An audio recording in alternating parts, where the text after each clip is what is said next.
What's up everybody, welcome to Money Management channel. My name is Andrei and today I'm gonna be doing an update on MMTLP and FINA saga. I got the cash in the bag, stadium packed, born a rock star in this life, gonna live it up.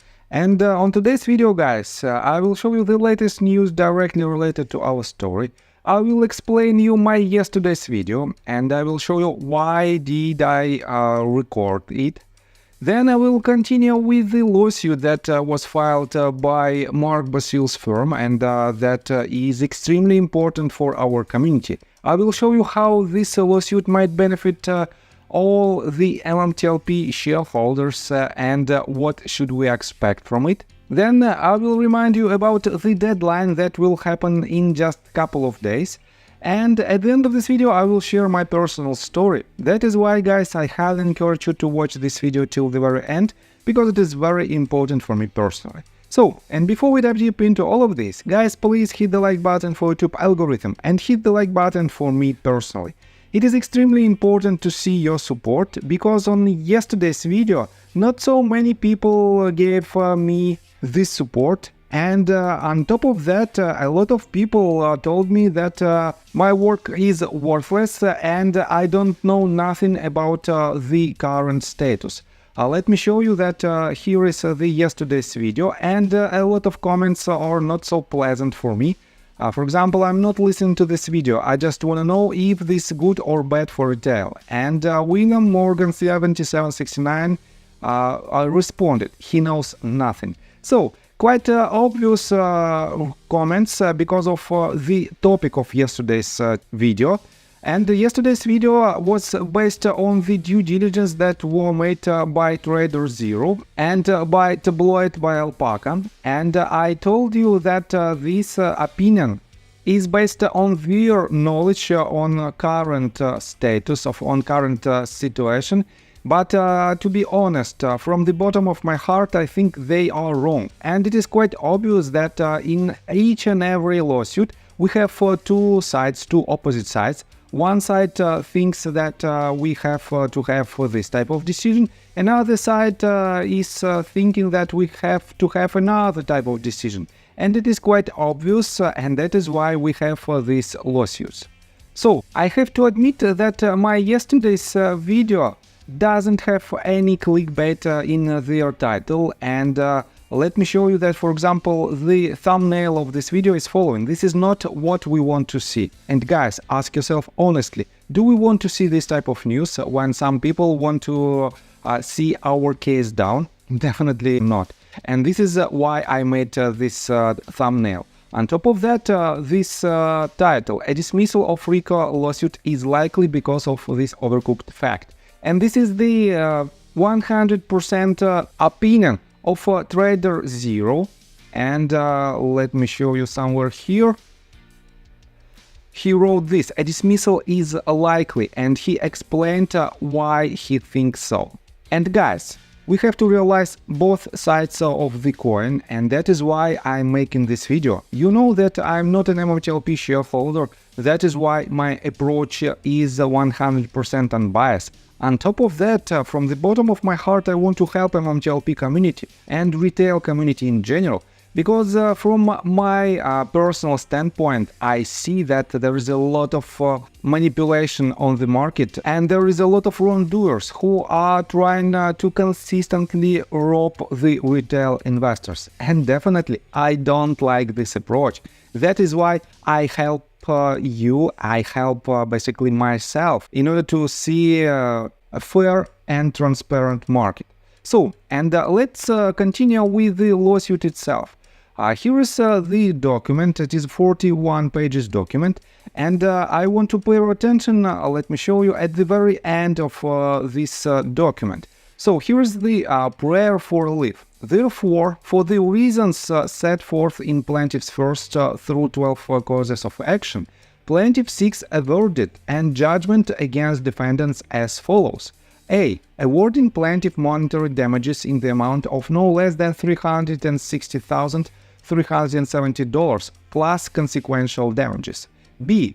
Imposing an equitable trust on plaintiff for 9,269 next breach shares, the profits TradeStation accrued since December 9, 2022 as to plaintiff's Nextbridge shares and any other property, both real and personal, obtained through the use of the profits accrued through plaintiff's Nextbridge shares. Awarding treble damages, attorney's fees and court costs pursuant to Florida Statute paragraph 772.104. And D. Awarding such other just and or equitable relief as this court deems necessary. And guys, the first bullet point is very important. $360,370. Where did they get this number? Let me show you paragraph 150. Here it is. On or about December 9, 2022, plaintiff attempted to submit 2 limit sell orders, both being rejected by TradeStation's platform. Plaintiff's first limit sell order was for 4,000 shares at $50 per share, with an estimated trade value of $200,000. And plaintiff's second limit sell order was for 9,269 shares at $40 per share, which an estimated trade value of $370.76,000. See Exhibit 5. And if you subtract from this amount the cost of so-called cost of goods, you will have this amount.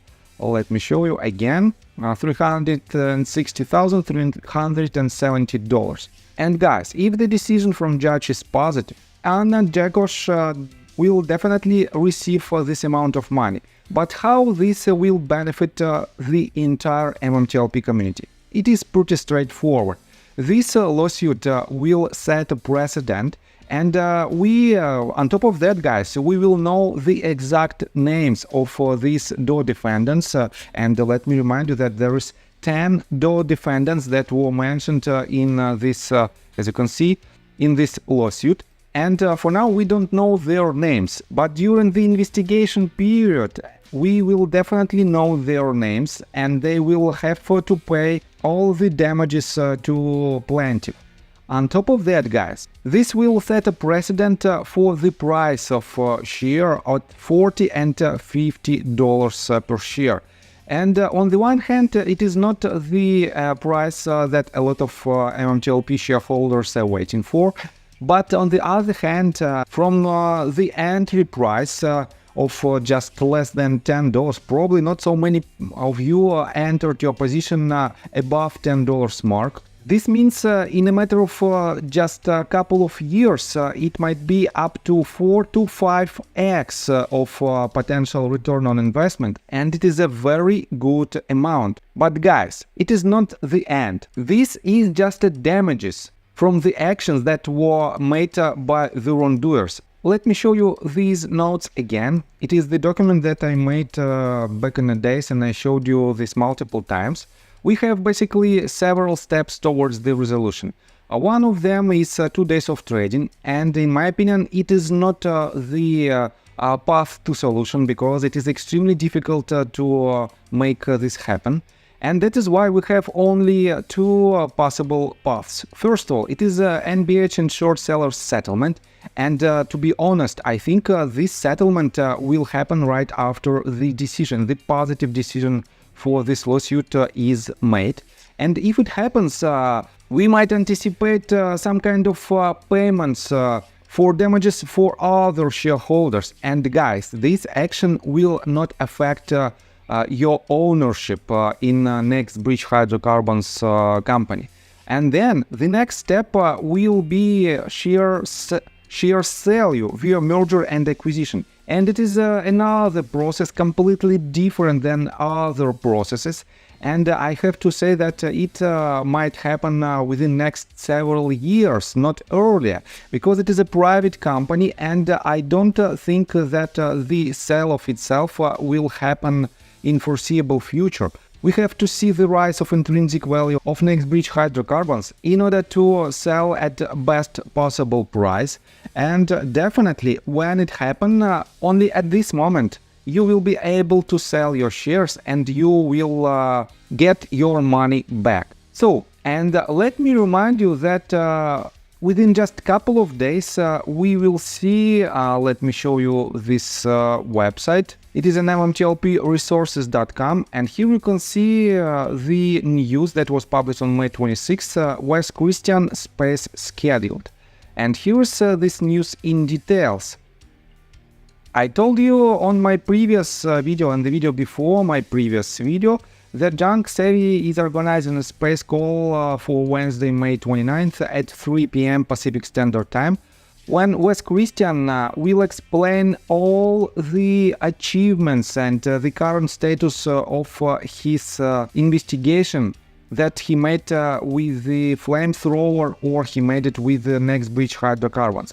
And in my opinion, it is a very important step. Again, let me show you my notes that I made about a couple of weeks ago. We have and we had this type of bullet points. We still have on the table Rosa Towell's case, and it is in pending status. We have Richard Hoffman's arbitration, and the deadline for this arbitration is set to June 17th, if I remember it correct.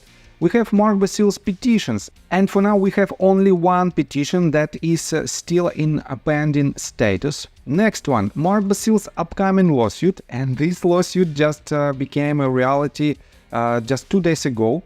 And John Burda's flamethrower and Wes Christian update. And here is this event, and definitely it might be very important for us as the potential path to the resolution. At least we will know what is happening behind the scenes from the first parties.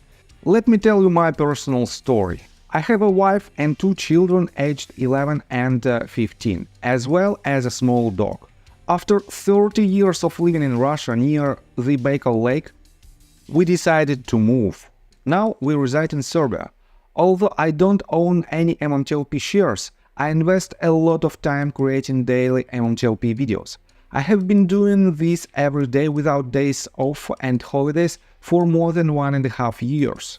Now I wish to buy back this time from my family, from my children. We've agreed that I will ask the MMTLP community to support me, and I will give all the money to the children. Therefore, if you believe that I am providing useful content for you and wish to support me, you can join my Patreon account. For $5 a month, I will add your name to my list of supporters if you wish. Thank you in advance. The link you can find in the description below. So, I think that's all information that I want to provide you. If you like my video, please hit the like button and subscribe to my channel, and see you guys and girls next time. Bye! I got the cash in the bag, stadium packed. Born a rock star in this life, gone live it up on the attack. Baby, I'm bad, I just wanna get caught up in this life, I'm crazy, I'm mad. Doing no